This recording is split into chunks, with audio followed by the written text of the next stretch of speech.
All right, welcome back to Missing Persons TV. I'm Brian Labb with my co-host Deborah.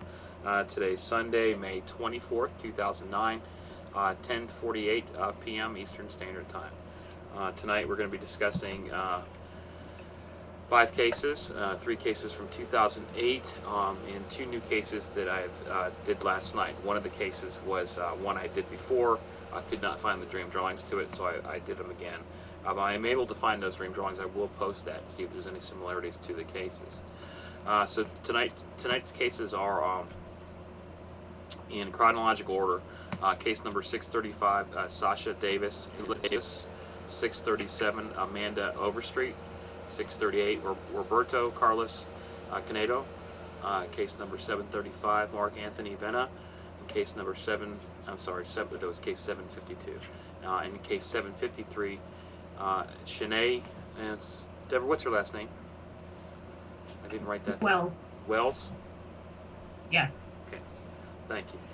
Before we get started, Deborah, how was your day? And what are you doing tomorrow for Memorial Day? My day was fine. It doesn't really seem like a holiday weekend to me. Just been hanging out here around the house a lot. Gonna grill out tomorrow though. It is Memorial Day, so. Yeah, I guess it's mandatory you have to grill out, huh? I think it is. I think it's a requirement, or what happens? People stone you or something? Yeah, we're going with my neighbor tomorrow. We're going to barbecue in the park. Hamburgers and hot dogs and stuff. Today I spent helping a neighbor do a sidewalk. Actually, my next door neighbor did a sidewalk for his mother. And that was about it. Went to the store. Kind of a slow weekend. That's really all. It's not too much we've done today. It's really exciting tonight, Deborah.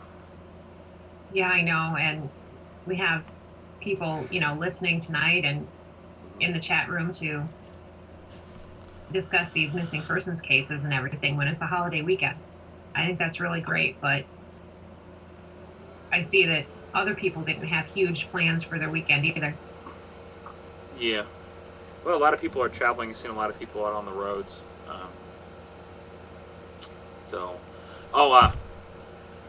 Do you give blood, Deborah? No, I don't. They don't want my blood. Why? Is it contaminated? Just some different health conditions. Oh, okay. So I can't give blood now. Okay, I just thought about that. I'm wearing my Red Cross T-shirt here to give blood. Not only does giving blood help others, but I've done a lot of dream drawings in the cure section that says a lot of positive things about giving blood. And to me, it makes a lot of sense. If you take a certain amount of blood out of your body has to make that back, and it makes it back, pretty quickly. But I think that some of the toxins and stuff that's in your blood, you get rid of it. To me, it makes sense that it would be healthy, and I think it's also healthy that losing blood teaches. Let me put it like this. I think that we're supposed to lose blood. I mean, as far as today, I don't think we lose as much blood today as we did back then. But back when we're help me out, Deborah. Back when we're the hunters and gatherers, and we're out, hunting things, and we lost blood a lot and stuff like that. Nowadays, we barely lose a drop. And I think the human body was designed to manufacture blood, and if we don't lose blood, our body doesn't have a chance to manufacture it. And I think that our body needs to always be learning, always being, always trying to, what's the word? If you lose it or use it, you got to keep working your muscles, work your brain, work your heart and everything. I think your blood has something to do with that too. Remember, I'm not a doctor. This is just my feeling, and I think it's a really good idea to give blood if you're able.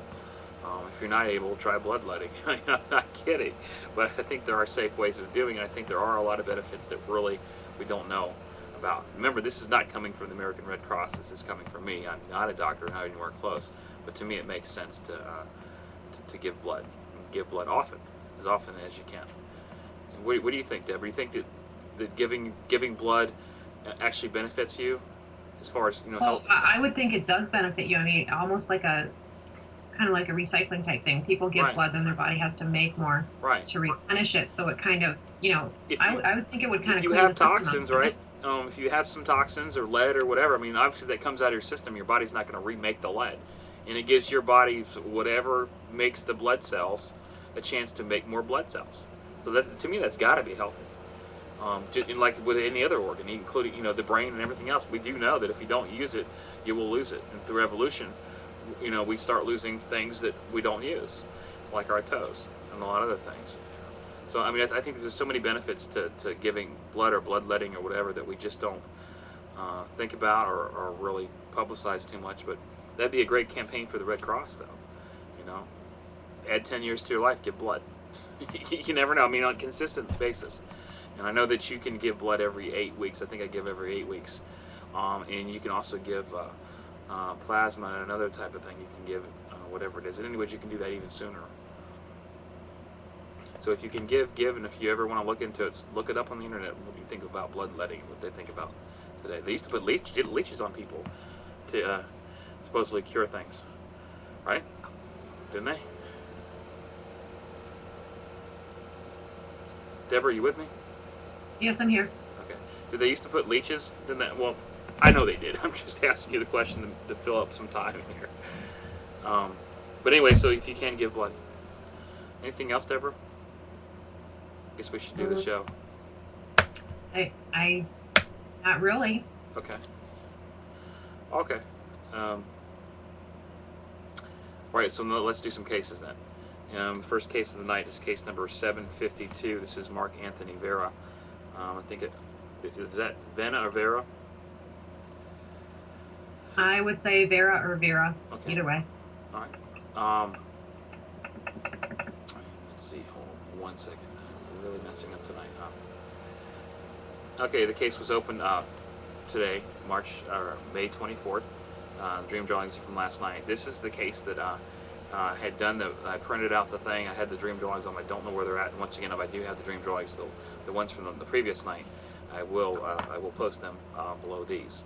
So, anyways, what information do we have for Mark? This is for Mark Anthony Vera.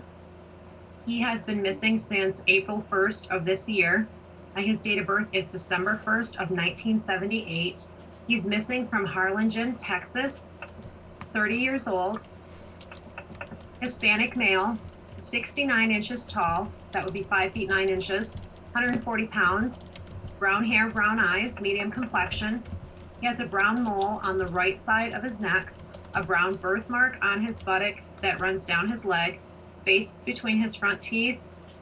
He suffered from scarlet fever when he was a child, and he has a healed fracture on his right arm from when he was a child. Last seen wearing a light colored t-shirt, black shorts, white with some green, high top Nike sneakers, New York baseball cap, and carrying a red bag with black strings. He was wearing a watch on his left wrist, and he also has 2 stainless steel bracelets. One of them has an onyx stone.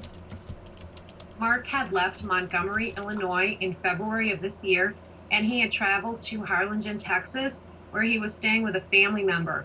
Now, the family member that he was staying with lives in the vicinity of the 2700 block of Gomez Road in Harlingen, Texas. It says that Mark has a serious medical condition and he needs medical attention, but it does not specify what type of condition. If you have information or you've seen Mark, please contact the Harlingen, Texas Police Department at 956-427-8787. And what do you have on this case, Brian? All right, Deborah, I have 2 dream drawings, and I do think that he is in danger, but I think that he is alive. The first dream drawing says, back left seat of the bus, Mark is in danger, and then the words trucks, trucks, trucks. Maybe he was thinking about trucks, or has a hobby of maybe collecting toy trucks, model trucks, or he drives a truck. I don't know, but it says trucks, trucks, trucks 3 times, and it does stress danger. It's underlined. The second dream drawing is it says the word kitchen. It's basically a floor plan of a house. It looks like a 2-bedroom house. There's a kitchen there. There's a front opening. It looks like in the kitchen they have maybe these are probably a sink and some Got some cabinets. That's all I got. I put the notes. I think that maybe Mark is in this house at this moment, but I do not have a location for this case. Um, and it says back left seat of the bus, so possibly that may be where he was when he was thinking about the trucks or something like that. I don't know, but it does say that he's in danger. No symbols of death or anything like that, but I do think that he probably needs to be located now, and I hope hopefully somebody will find him, or he'll come home on his own. That's all I have. When you talk about the danger, are you able to tell us if you feel that's from his medical condition, or is that from No. something that has happened as a No. result of him being missing? I didn't know he had a medical condition until you told me. No, I don't know. I really don't. Do we know the medical condition? No, it does not specify the medical condition. It says that How he old is needs he? medical attention, How old is he? that he has a serious condition. How old is he? Looks like he's about 30, He's right? 30. Looks to me in the picture that you sent, looks like a woman to his right. Right, they cropped someone out of that picture. More likely it's a girlfriend or wife. I don't know. This is the only information that I found on Mark was his poster at the National Center for Missing Adults. Okay, what would he need? A 30-year-old man need to stay alive? That's that important. I'm just wondering what kind of drugs he's on then. What comes to my mind is he could be Heart? diabetic Okay. if he needs insulin, Okay. and that's if he needs the most insulin, obvious one that comes to my mind. then if something goes wrong, I know they keep insulin in emergency rooms, so I would definitely be checking there if they haven't already. That's all I know. But we'll keep you guys updated on the case. If we get anything, I'll post it. The case is open in the form like every other case that we have. Every other case we have is posted in the forums. We did do a makeover of the forums. Deborah did a lot of work posting a lot of cases. We'll discuss that at the end of the show, though. But anyways, if you want to post information in the forum, there's a link right below each case. It says post comments here. That takes you to the missingpersonforum.com, which is also at the top of the screen on all of our shows. Anything else for this case, Deborah? No, I don't have anything more for Mark. Okay. The next case is case number 653, Shane Wells. This case was open today. The dream drawings were done last night. Deborah, what information do we have for Shane? This case is for Shanae Wells. I'm sorry. Okay. She's- Sorry again. You're right. It was Shanae. I spell out stuff phonetically because I do have a problem with pronunciation. I spell it out phonetically, and I was looking at the case file, not my little sheet down right here where I spell it out. So I apologize for that. Go ahead. Okay, Shanae has been missing since May 12th of this year from Toledo, Ohio. Her date of birth is June 5th of 1992. She is 16 years old, Caucasian female. She has brown hair and green eyes, 5 feet 7 inches tall, 130 pounds. They say that she may be in the company of an adult male, and also that they may still be in the local area or that they may travel to Detroit, Michigan. Shanae has a tattoo on her right ankle. If anyone has seen Shanae or has any information about Shanae, please contact the Toledo Police Department at 419-245-3340 or the National Center for Missing and Exploited Children at 1-800-THE-LOST. And what do you have in this case, Brian? Thanks, Deborah. No website yet? Not yet. Okay. I have 2 dream drawings, and I asked Deborah before the show if she's been located or not. Deborah did just check, and apparently she's not been.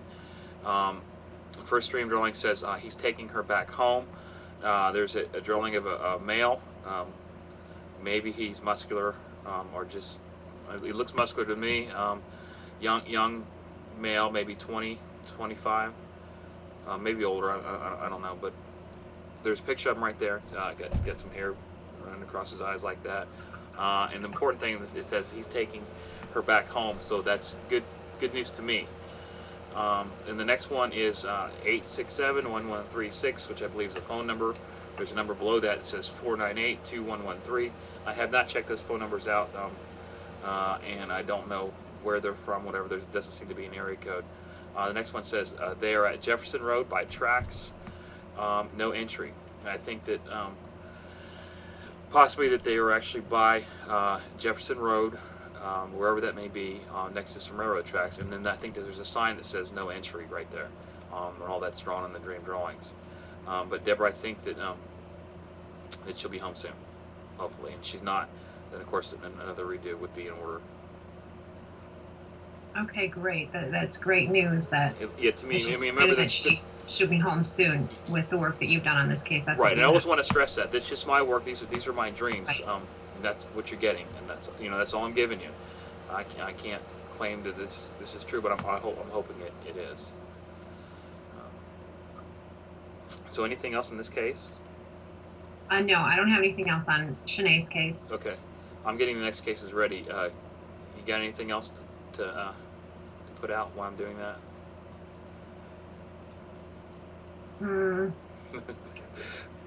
And things are just not working out really well tonight. I'm trying to get the case open. Oh, here it is. Okay, I got it. It's right in front of you. Some of these cases aren't numbered to begin with. There's just a name. So I'm looking for 635, and 635 is not there. This case, Deborah, this is case number 635. Let me get the picture up here. Involves several people, but I think we're basically concerned about the infant. Correct? Correct. Okay. The infant, Selah is the infant. Okay. This case was actually opened January 1st of 2009.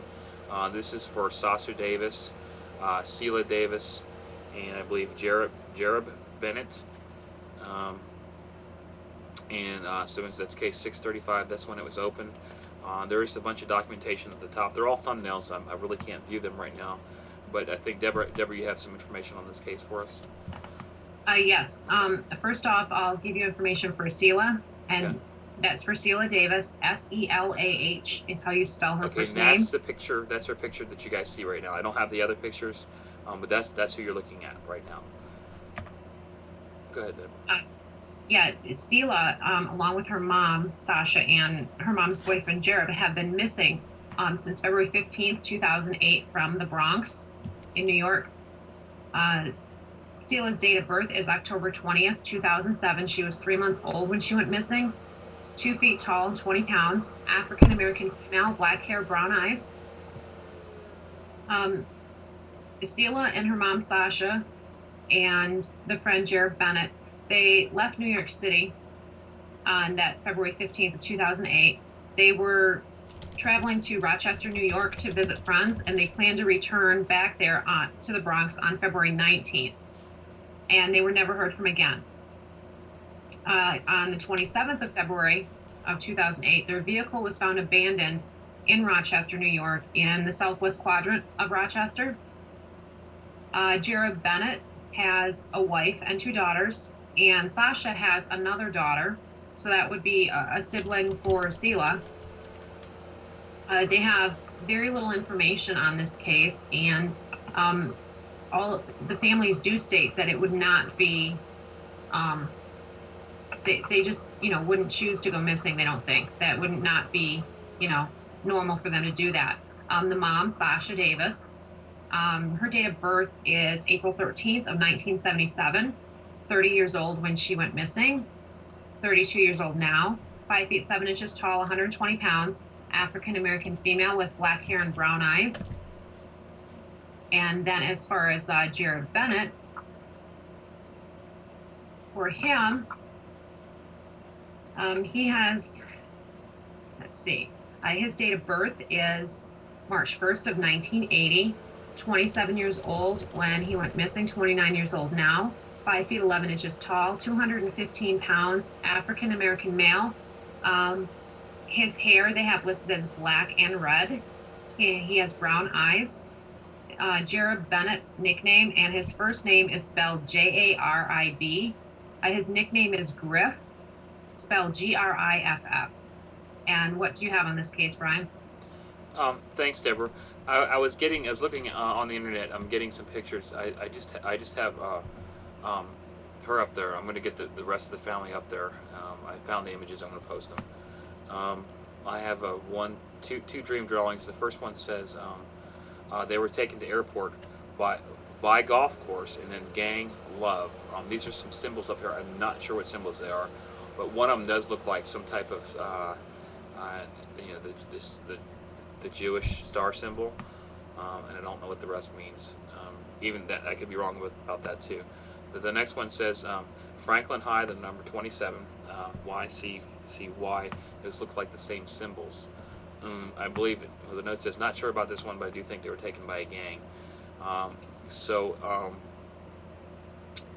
What it looks like is they were probably all taken with some type of gang dealings, gang initiations, or possibly the family may be involved in gangs, drugs, or whatever's going on, and they were taken for that reason. But looking at this, I don't see anything as far as harm come to them. And I hope I'm right about that, but that's all I know. This would be a definite redo too, Deborah. Okay.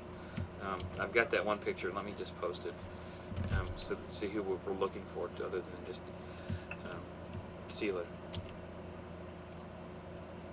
So really, we're looking for Selah, Sasha, and Jarib. Oh,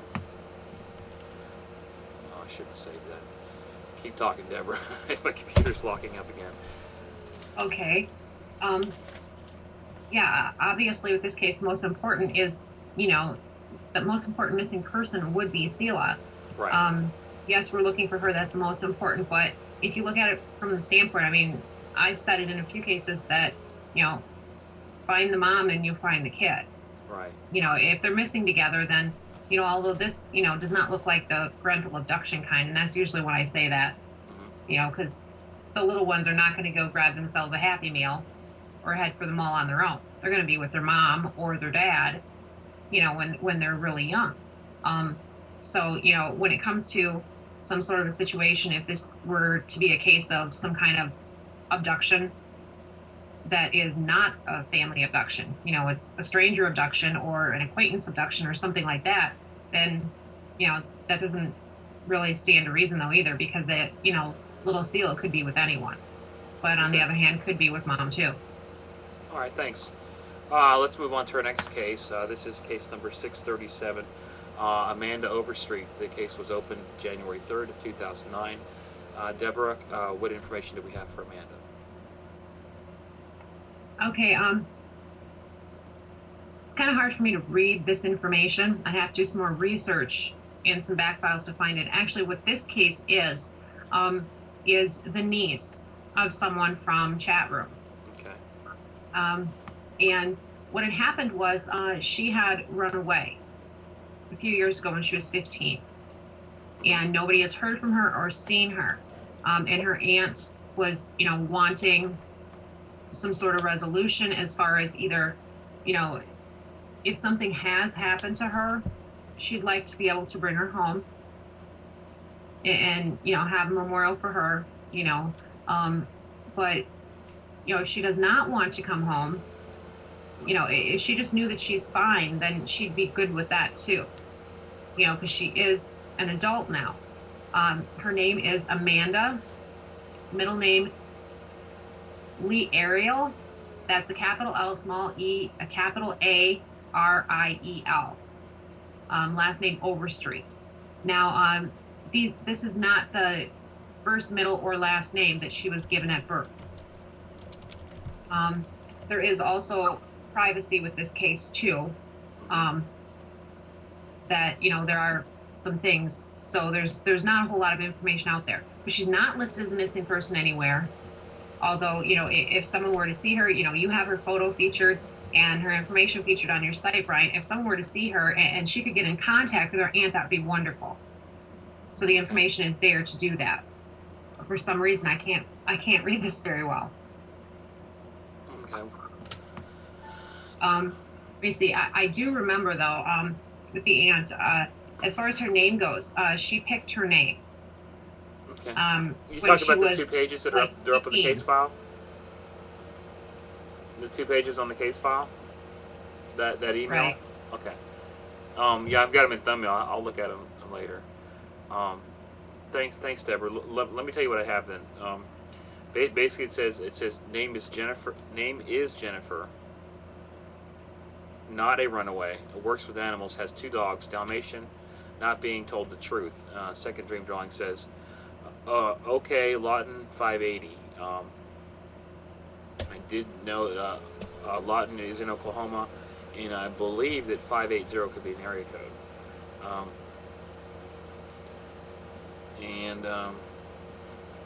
I see a note from the aunt here. It said remove her last name, and I think that was done.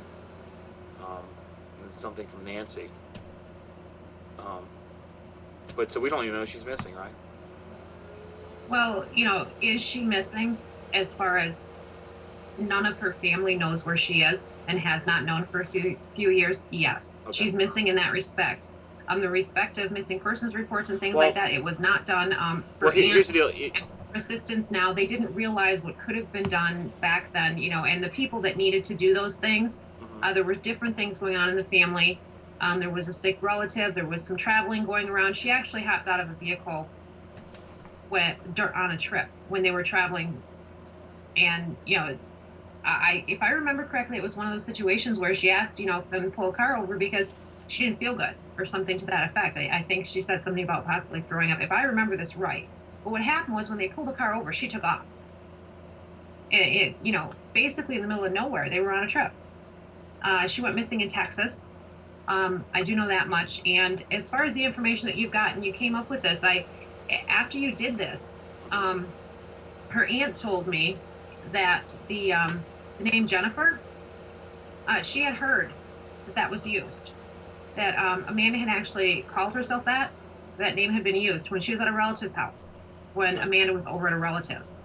So for her to be going as Jennifer, wow, you nailed that one. And, and I saw something with the animals too. Right. So working with dogs, maybe she works with some veterinarian or something like that, or. Yeah, it was really strange because I didn't even know these things. How old is the case? You doing this work. Normally, I know things that I never tell you, and you'd have no way of knowing. But I didn't even know them. So when you came up with them, you just nailed them. Okay. We certainly hope that. Let's find out if she's missing still. Jennifer is doing well. I guess let's find out if she's missing still, and then redo if she is. Well, the only thing that you can find in Google at all for Jennifer, and the only thing that exists anywhere is your work, Brian. Okay. I wonder why that is. Well, as far as filing missing persons reports and things like that, they were on a trip at the time, and they were en route to a sick relative, and there was things going on, and the people that should have handled different things did not quite know the way to handle them. And, jurisdictions and things like that, too, came into play. It was kind of a confusing situation. And then as time goes by, then, it's harder to do things later. Yeah, and then when, her age is a factor, too. She's an adult now, and she was in her, in her teens. I think she was 15 when she went missing, I think, if I remember right. But, there's not a lot of information out there. We want people to be paying attention, and want her photo and her information out there just like everyone else's. And the thing is, if she's fine and Amanda or Jennifer, is out there, please let your family know you're okay. That's all they want. I mean, if you could at least do that, that would be wonderful, because you are loved and you are missed. And that's really, really hard on them. They're not going to force anything. From what I've been told by your aunt, they are not going to force anything. They just want to know that you're okay. So please contact your family. Go ahead. Yeah, or contact us. We'll contact your family if you don't feel like you don't want to contact them for whatever reason. So that's a good idea, Brian. Thanks, Deborah. Yeah, and our email address is on every page of the website and is everywhere. So just click on that link. The last case of the night is case number 638, Roberto Carlos Canedo. Deborah, I don't have a picture for him. I got a question mark. Did we get a picture? A while after this case was requested, there were photos provided, which are now posted in the forum. Okay. Some snapshots of Roberto. Let me grab one of those for you. Let me fix that first, just because I know we probably won't get to this case in a while. Okay. I can Google him too. You're not going to find much for him. Okay. Here. Here we go. This is the best one.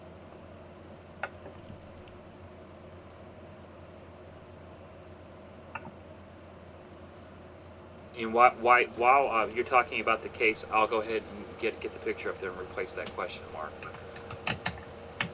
So, Okay. anyways, this is case 638. Oh, go ahead. Go Case 638. Roberto Carlos Canedo. Case was opened January 4th, 2009. Deborah, you can talk about the information. I'll get that done. Okay. Well, as far as this case goes, I'm not really sure if Roberto is what you consider missing right now, still, or if this is a case of his family wants him to come home, but he doesn't want to be home. You know, like he wants to be missing. Okay, I put that file on Skype for you, so you can work on his photo. This request was made in the forum. For those of you not familiar with the forum, please visit missingpersonforum.com. There's information there for all of the missing persons cases and a whole lot of other things. And Brian just gave a nice makeover, which we'll talk about later. Anyway, Roberto Carlos Canedo, that would be Canedo. This, like I said, requested in the forum, and he's been missing. We don't have an exact date on him. They tracked as far as coming up with a date. They tracked when he had last signed into his Facebook account. Roberto's date of birth is November 3rd of 1976. So he would be 32 years old right now. The last time he signed into his Facebook account is October 3rd. And no one had heard from him since right around the same time. So, and that includes not even his wife or his little girl, his mom, friends, anything at that point. So the case was requested in the forum.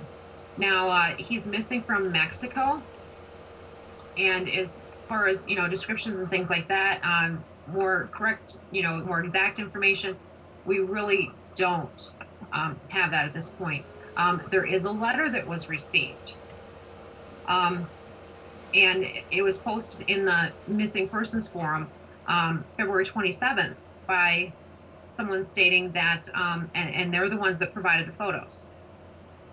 And the photos came from Roberto's mom, sent the letter to his mom, and the letter in Spanish translates to, "I am fine. I am living with a friend here in Vallarta. Don't worry, all is fine. All I want you to know is that I'm fine. Wish you the best." So, this is kind of a hard one because we don't know, really what's going on. We don't know if this letter's real. We don't have, more specific information. I do know that someone close to Roberto was visiting the chat room and coming for broadcasts on a regular basis for quite a while. Now they stop by occasionally. And, they're hoping that you'll do more work on this case. And at this point, that's what we have on it. So what do you have for Roberto? All right, thanks, Deborah. Just one dream drawing says he's alive. Drug mule, Torno. I think that's Mexico. It's Torreno. That's the way it's spelled on the dream drawing, but that could be wrong. 21 miles, red barn, and then the word farm with no trailer. And I got the link there. Torno, I was unable to locate Torno, but there's a Torno, sounds just the way in Mexico. It could be spelled wrong, but there is a location. That map is posted on the case file. But that's all I have. Drug mule, I mean, he could be drug mule, somebody that smuggles drugs to and from certain places. A lot of times they put them in their bodies, so that's definitely not a good profession. But it does say he's alive. That's all I know, Okay, Deborah. as far as drug mule, if that is what he is involved in now, and he is running drugs as what they call a drug mule, is that always by choice, or is that one of those things that is by force? That Oh, I think a lot of times it is by force. It's all part of the human trafficking thing. I mean, yeah, it's a lot of times it probably is by force once you get involved in something like that.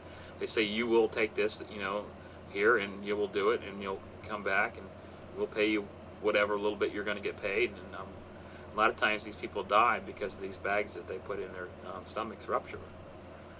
Um, yeah. Well, the thing that like that letter that I read the translation of it was posted.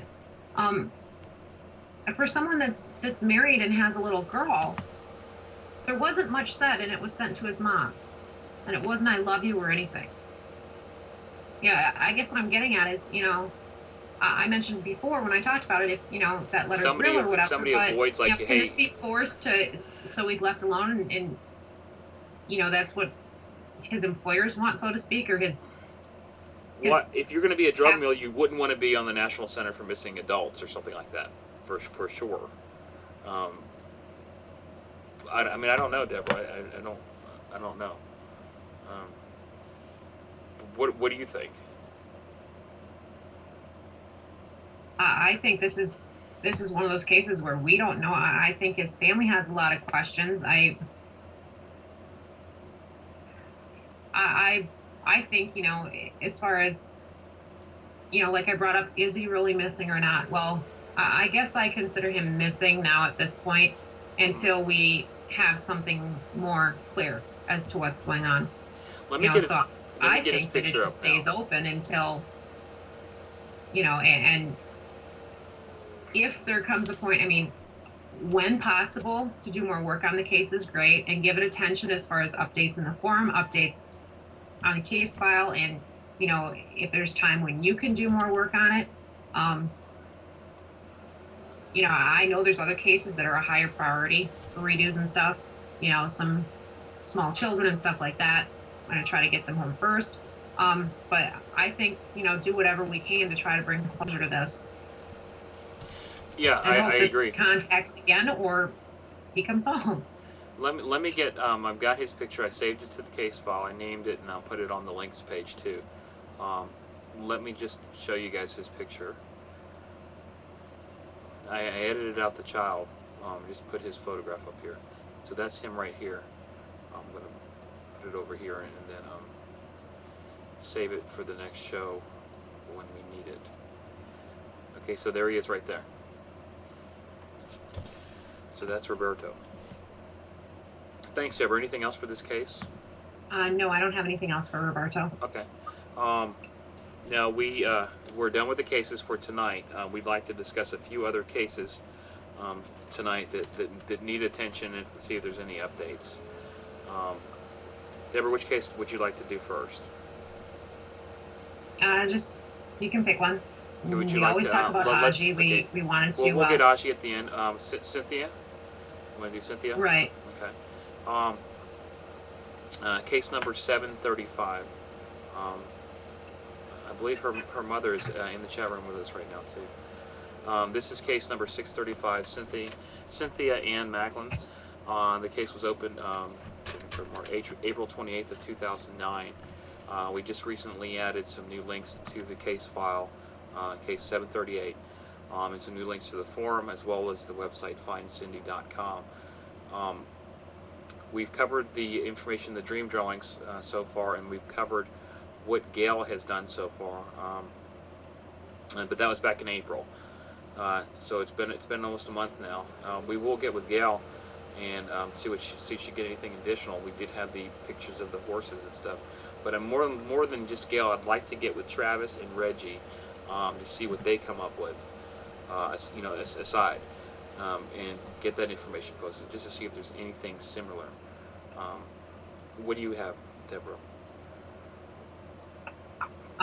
For Cindy, she's been missing since January 28th of this year of 2009. 15 when she went missing. She's had her birthday since then.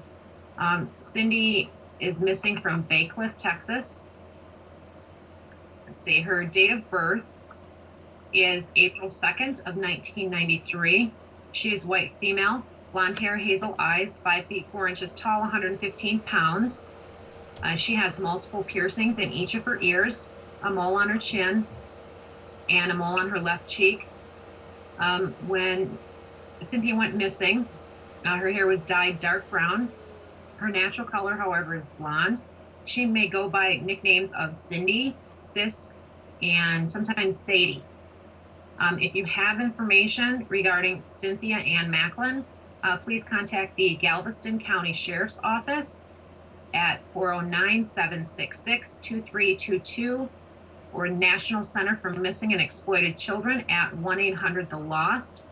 You can also, for more information or to contact your family, please visit findcindy.com to learn more about Cynthia's case. And if you'd like to get in touch with her mom runs findcindy.com, which is an online forum. So if you have information, you can share that there too by posting it, which is really helpful. So that's what I have for Cindy's case. Thank you. Haley Cummings. This case originally got a lot of media attention. Since then, it has seemed to fade away, other than from what I've seen on Searching Our Lost, some links that I put up there. It's a new chat room that's up there on Blog TV. There's actually was a link to Blog Talk that had a lot of good information posted on there, and I think they had a guest on there, Cobra, who was he was the PI on the case, and he had a lot of interesting things to say. If you check out that case file or go to my news section, you'll find links to that.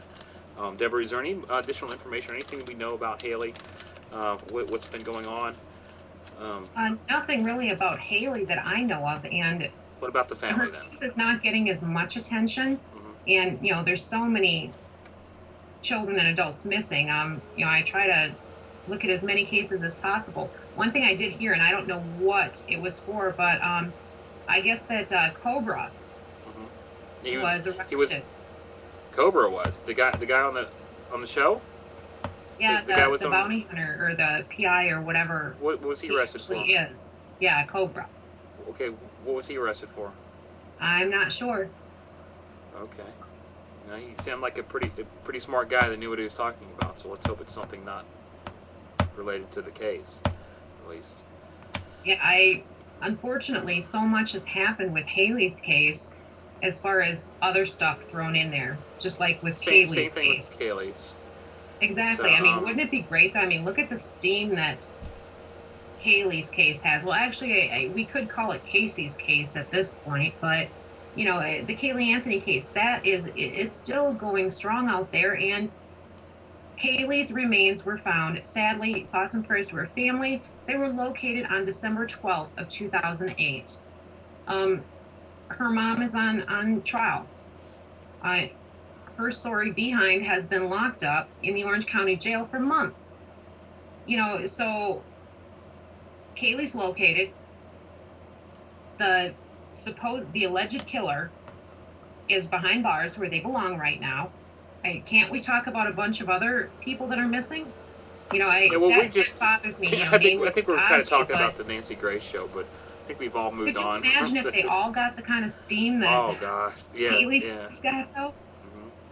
Another big case, Madeline McCann.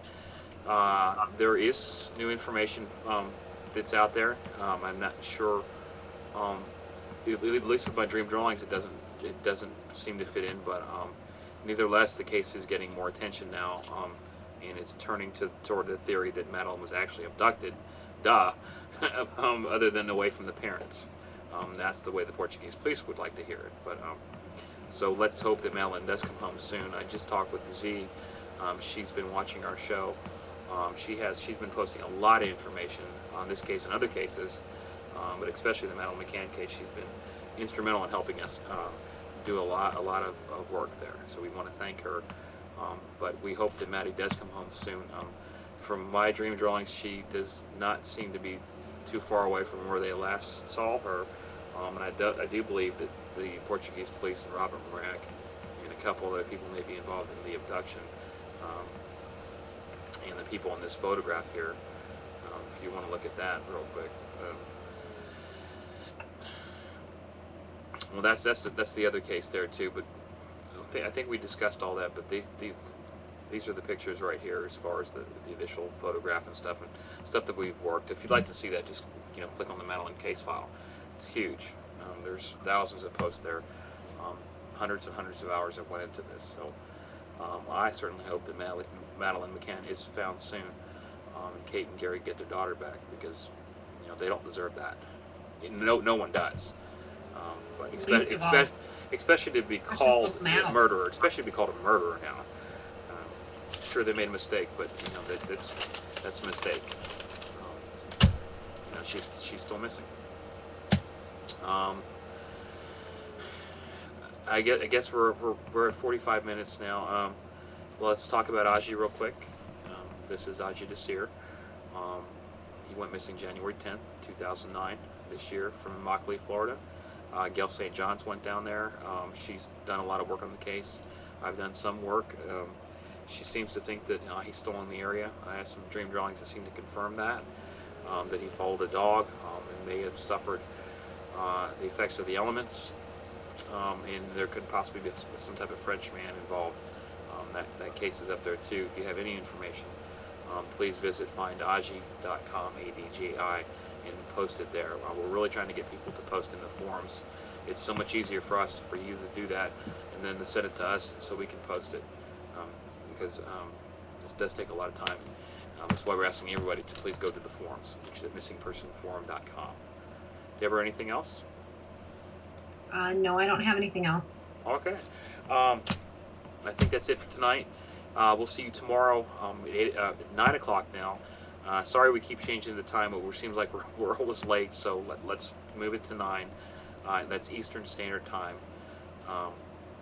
which is -5 GMT. And it's Memorial Day for us, so hope you guys have a happy and safe Memorial Day. And those that serve, thank you very much. And that's all I got. Deborah, anything? I guess I just asked you that. No, I don't. Okay, so Deborah says goodbye. So good night, guys, and we'll see you tomorrow.